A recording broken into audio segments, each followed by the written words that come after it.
I'd like to share with you a real fun stroke using a round brush or a liner brush, and it's basically called a curlicue.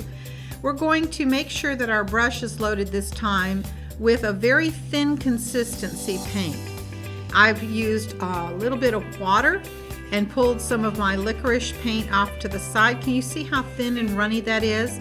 We're really filling that brush good and full with thin paint. I'm then going to just make sure that I don't have any excess moisture on the brush ferrule.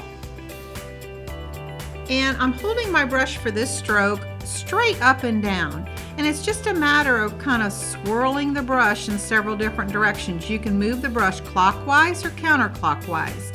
So once you touch down, I'm going to touch the tip of the brush and then begin to swirl and curlicue. And that's as easy as it is to make a curlicue. We also have a free downloadable brushstroke worksheet guide so that it will enable you to create curlicues. If you need a pattern or a guide to start, you can practice directly on the brushstroke guide and follow the direction that we have here for you. What makes this so easy, number one, is keeping your brush straight up and down, using only the tip of the brush to make contact to your surface. And number three, making sure your paint is really, really thin. It should be thin and inky, almost like ink-like consistency.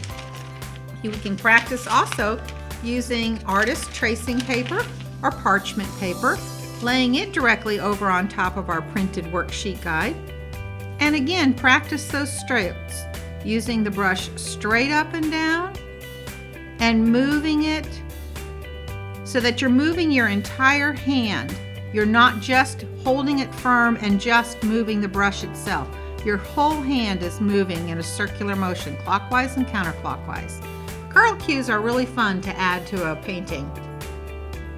Another fun thing to do with a round brush that is fully loaded with thinned licorice paint is to do kind of like a scroll border. You can see here that I started it in the left side. I did one big swooping stroke, kind of circling it that way, then picked up the brush and did one in the reverse direction. When you do this stroke, you're always going to have that brush straight up and down, and you're going to move, kind of like we did the curlicues, move very freely with your hand. So let's continue our little border here. Let's begin here and go up and over and kind of swirl it till we stop. Then we can pick it up and go up in this direction and swirl it until you want to stop. That's as easy as it is.